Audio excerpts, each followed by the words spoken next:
치매 예방 체조 운동과 인지 훈련에 대해서 준비했습니다. 저는 분당차병원 기억력센터 재활의학과 김종문입니다. 이제 유튜브에 요즘 많은 정보들이 있잖아요. 그래서 유튜브에 치매 예방 체조 저도 이렇게 한번 쳐봤고요. 지금 치시면은 이게 없어지니까 치시면 안 되고요.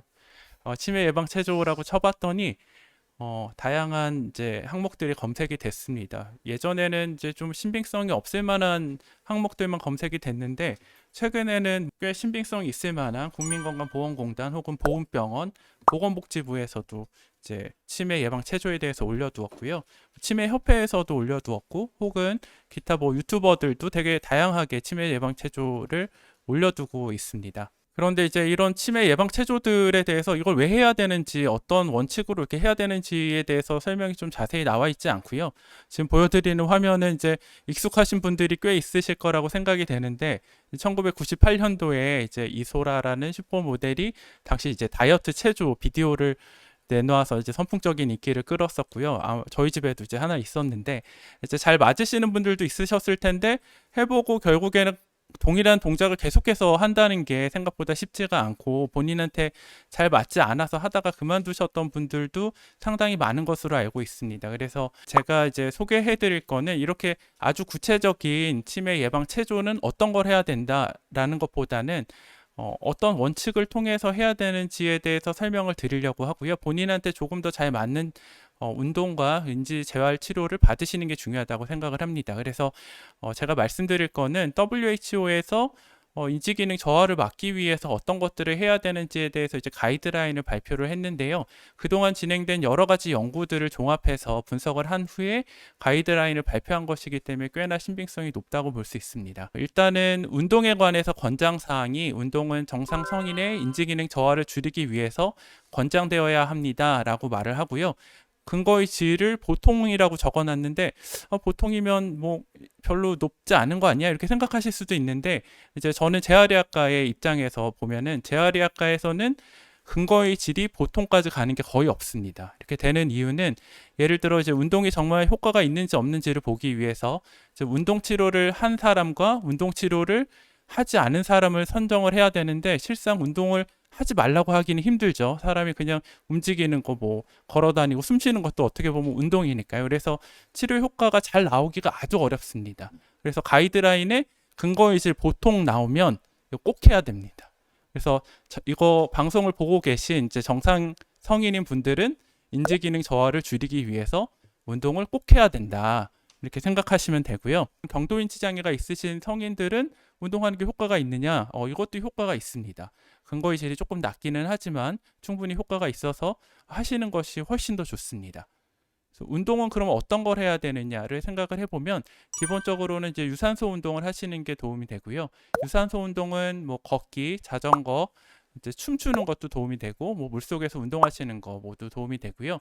일주일에 한 3회에서 5회 정도 하시는 게 좋고 강도는 가벼운 정도에서 약간 힘들다고 느끼시는 정도까지 처음에는 시간은 적은 시간에서 나중에는 30분 이상 하시는 것이 더 도움이 됩니다. 30분에서 1시간 정도씩 하시는 게 좋고요. 저항성 운동은 이제 흔히 생각하는 아령을 들고 하는 이제 그런 운동들이고요.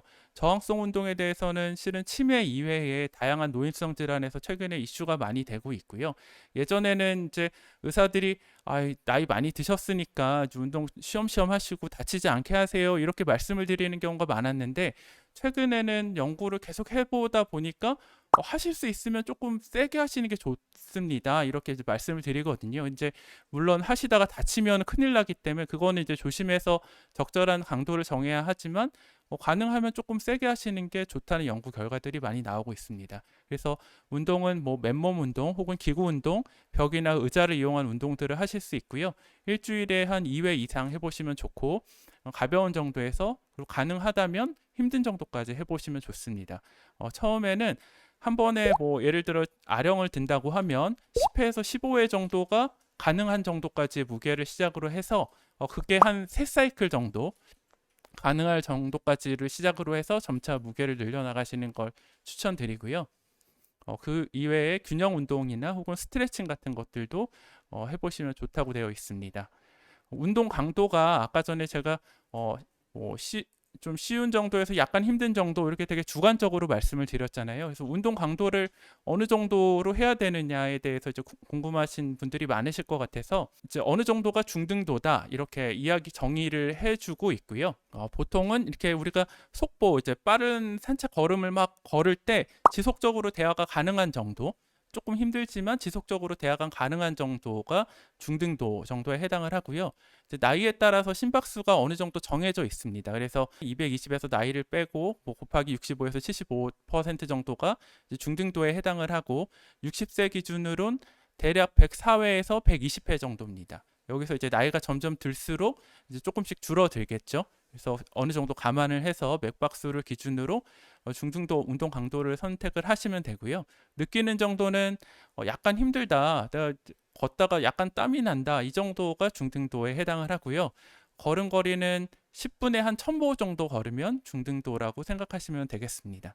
인지 훈련과 관련해서는 정상 혹은 경도 인지 장애가 있는 성인에서 인지 기능 저하를 줄이기 위해서 권장할 수 있다, 효과가 있다라고 되어 있고요. 인지 훈련을 그러면 어떤 걸 해야 되느냐에 대해서 이제 궁금하신 분들이 많을 텐데, 실은 처음에 저희가 치매가 있는지를 진단하기 위해서 하는 여러 가지 인지 훈련들이 있고요. 그 인지 항목들이 몇 가지 이제 카테고리들이 있습니다. 지금 보여드리는 화면은 저희가 이제 앞으로 진행하게 될 이제 분당차병원에서 진행할 인지 재활 훈련 임상시험 태블릿에 들어가 있는 내용이고요. 여기 조그맣게 나와 있긴 한데 이제 언어, 시지각, 기억, 주의력, 전두엽에 관련된 이런 항목들에 대해서 이제 인지 훈련들을 하는 것이 좋고요. 저희가 지금 준비하고 있는 임상 시험은 결국에는 지속적으로 해볼 수 있는 치료가 치매 환자분들에게 필요하다고 생각을 해서 이제 저희가 태블릿을 드리면 6주간 이런 여러 가지 항목들에 대해서 치료를 계속 해보시면서 전후에 얼마만큼 차이가 있는지를 보는 임상 시험을 준비를 하고 있습니다. 저희가 생각하기에는 이런 지속적인, 그리고 이제 계속 병원에 와서 하는 거는 어느 정도 한계가 있다고 생각을 하고 있어서 집에서 하실 수 있는 이런 치료들이 좋은 치료가 될 수 있겠다는 생각으로 임상 시험을 준비하고 있어서 앞으로 이제 기억력 센터에 내원을 해주셔서 참여 의사를 밝혀주시거나 혹은 재활의학과 외래로 오셔서 참여해 보실 수 있겠습니다. 지금 기억력 센터에서는 이제 재활의학과에서 운동치료실, 작업치료실, 심리치료실에서 치매는 교육이 가장 중요하다고 생각을 하거든요. 그래서 교육을 하는 걸 3차례 진행을 합니다. 교육은 운동치료실은 아까 말씀드렸던 그런 여러 가지 원칙에 대해서, 근데 이제 뭐 나는 빨리 걷고 싶은데 무릎이 너무 아파요, 혹은 이제 허리가 아파서 걷는 걸 못 하겠어요, 뭐 이런 분들도 있으시잖아요. 그러면은 그분들에게 맞는 운동을 같이 상의해서 최선의 선택을 찾아보고요. 뭐 하다가 안 되면 이제 무릎 통증 치료를 같이 하면서 걷는 거를 해보실 수도 있고, 혹은 이제 뭐 물속에서 걷는 걸로 대신할 수도 있고요. 여러 가지 상황들에 대해서 이제 최선의 치료를 찾아보려고 노력을 하고요. 혹은 이제 상황에 따라서 어떤 분들은 아파트에 살고 있다, 혹은 주택에 살고 있다, 뭐 배우자가 있다, 혹은 대가족이 같이 살고 있는 여러 가지 환경들에 따라서 치료 방법이 달라질 거라고 생각되고요. 그런 상황들에서 최선의 치료가 어떤 건지 이제 교육을 해드리는 걸 3차례 진행을 하고, 그 이후에 추가적으로 해야 될 치료들, 뭐 운동 치료가 될 수도 있고 작업 치료가 될 수도 있고 심리치료실에서 인지 치료가 될 수도 있는데, 그거는 서로 상의해 보면서 치료를 좀 더 진행을 하고 있습니다. 제 생각에는 치매는, 특히 이제 뭐 알츠하이머 치매를 예로 들면, 이거는 완전 낫는 병이 아니기 때문에 개인한테 잘 맞는 지속적으로 할 수 있는 치료를 선택하시는 게 제일 중요하다고 생각을 하고요. 최선의 치료를 선택하실 수 있도록 분당차병원 기억력센터에서 도와드리겠습니다. 김종문 교수님 강의 감사드립니다. 하시겠다고 생각하신 연구는 정말 저도 참여하려고 지금 되게 기다리고 있고요. 그다음에 오늘도 한 분한테 그런 게 있으니까 기다려라, 이제 곧 시작한다라고 말씀드리고 왔습니다. 그래서 잘 부탁드리고 그다음에 저희가 열심히 센터에서 해보도록 하겠습니다.